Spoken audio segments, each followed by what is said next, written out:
Le président de la République, Alassane Ouattara, se rend en France où il va assister au lancement de la Fondation franco-africaine pour la croissance. L'événement se tient le 6 février prochain. Grâce présidentielle collective et réduction de peine pour 3000 détenus en Côte d'Ivoire, 2 décrets adoptés aujourd'hui au Conseil des ministres. Enfin, Cannes 2015, qui de la Côte d'Ivoire ou de la République démocratique du Congo va jouer la finale le 8 février prochain. Les 2 équipes s'affrontent ce soir. Elles sont déjà à égalité, un but partout.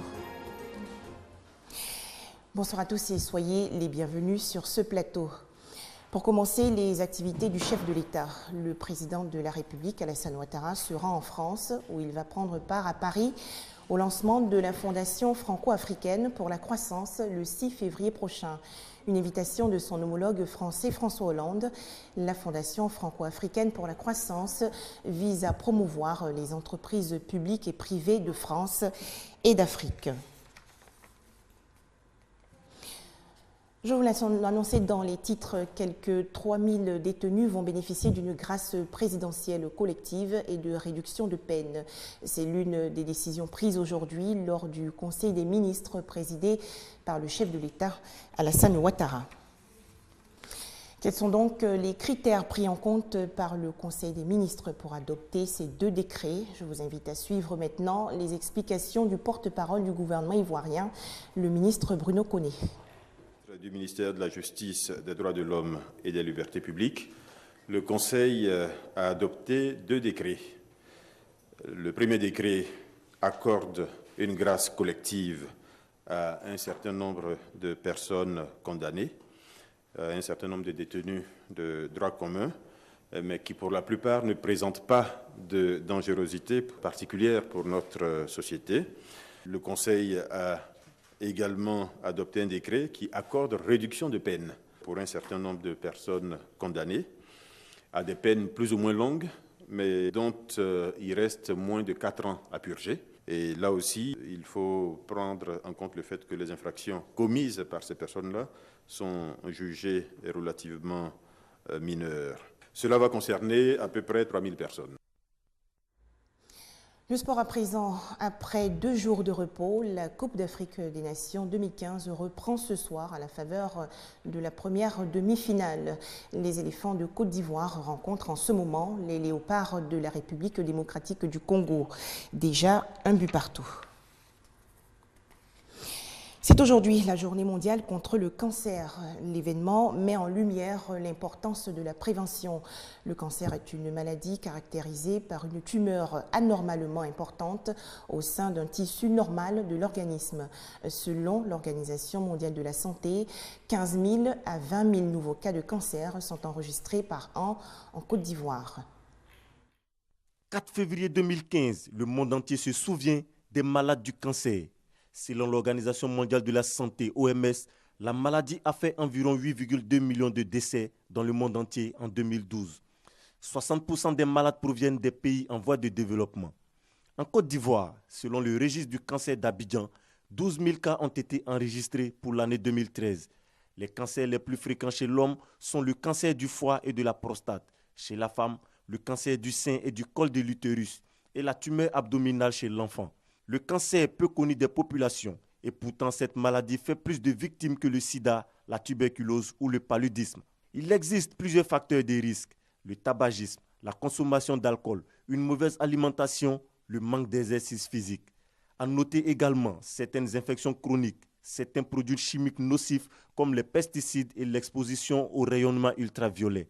Selon les spécialistes, 30% de l'ensemble des cancers peuvent être évités. En Côte d'Ivoire, depuis quelques années, le gouvernement, avec l'appui des partenaires, est engagé dans le champ de la prévention, du diagnostic précoce et de la simplification d'accès aux soins. Une unité de traitement a été installée pour le diagnostic de certains cancers.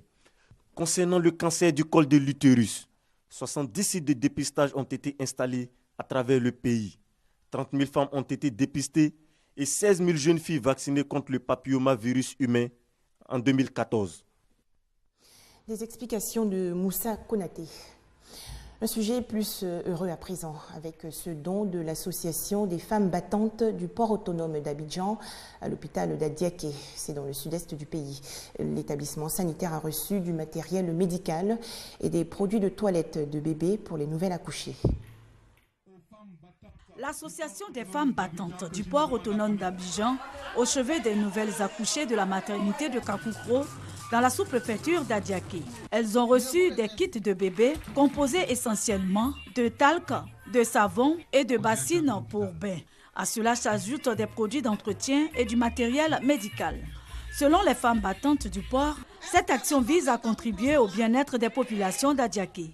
Un geste fort apprécié par les bénéficiaires qui comptent en faire un bon usage. L'Association des femmes battantes du port d'Abidjan n'est pas à sa première activité. Elle a déjà mené plusieurs actions en faveur des couches défavorisées. Un commentaire de Honorine Anigori. Dans l'actualité nationale également, la grogne des commerçantes du Forum des marchés d'Adjamé.